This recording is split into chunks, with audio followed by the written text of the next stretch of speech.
Hey, have you asked yourself lately, what would I do if I were to lose my job? Or even if I couldn't work for some time and no income is coming in, what will happen to your where you live, your bills? What would happen?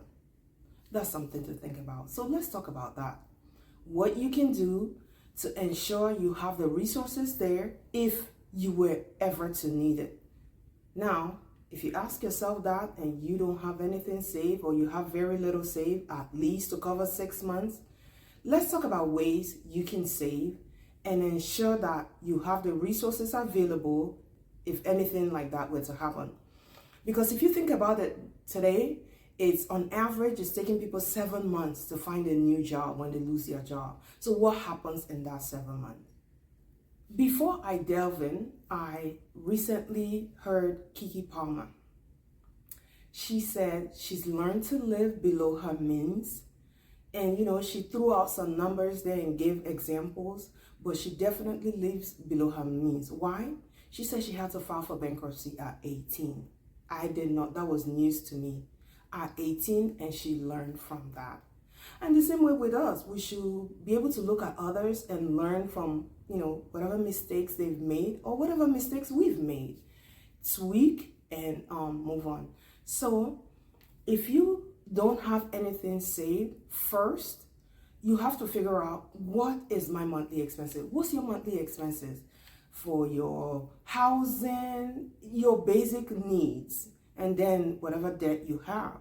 What does that total? So for example, if your expenses in a month total $3,000, it is advised that you have up to 6 months of your monthly income saved. So if you don't have $18,000 saved, you don't have to panic. We can all correct that. We are all on a journey because I do not have 6 months of my monthly bill saved anywhere. So what are you spending money on? And differentiate between needs and wants. So if you find out your needs, maybe hypothetically you think you need $3,000 to live in a month, and you go back and look at what you've been spending on and realize, I really don't need $3,000, $2,500 will do. Then whatever that extra $500 is paying for, you need to cut that out and save $500. And I know somebody may be saying, I don't even have $500, that's extra that I can save. You could get another job to save. But I'm sure that I can look in my budget and figure out something to cut. And it's not something that may just jump out at you. I'm going to give you an example. We have insurance on all our cars, including for our children. So, and I'm looking at the insurance and I'm thinking, this is just extremely high. So I decided to call the agent and I started going over it. I said, okay, tell me, what discounts can I get?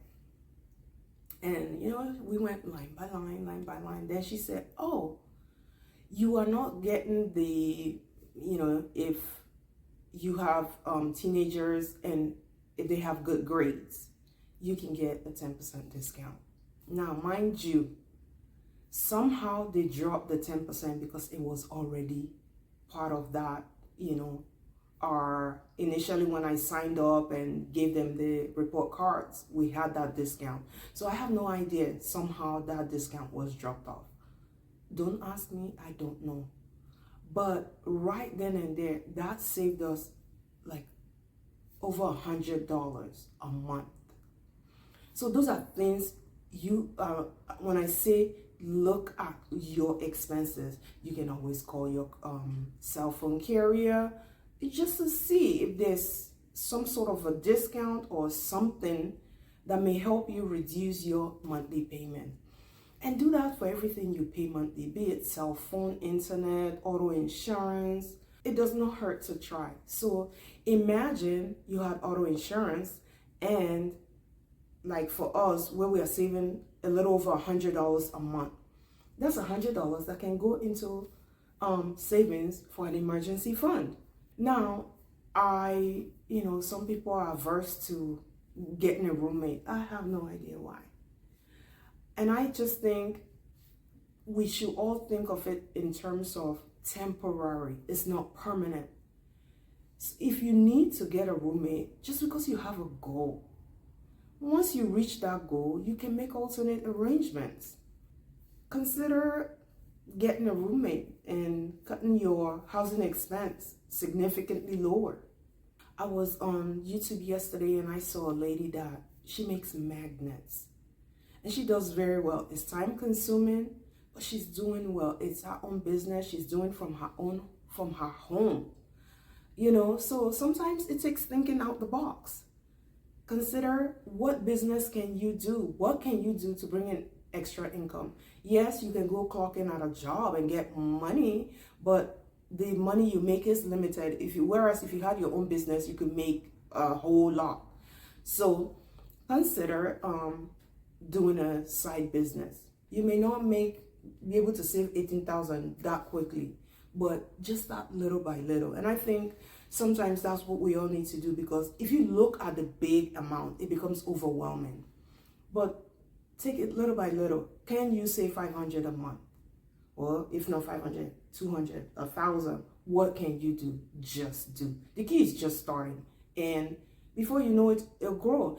And put your money in a high yield savings account that you don't easily have access to. And then the interest will compound over time.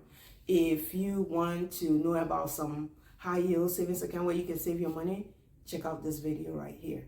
So let me know in the comment section what you plan to do to save money towards your emergency fund.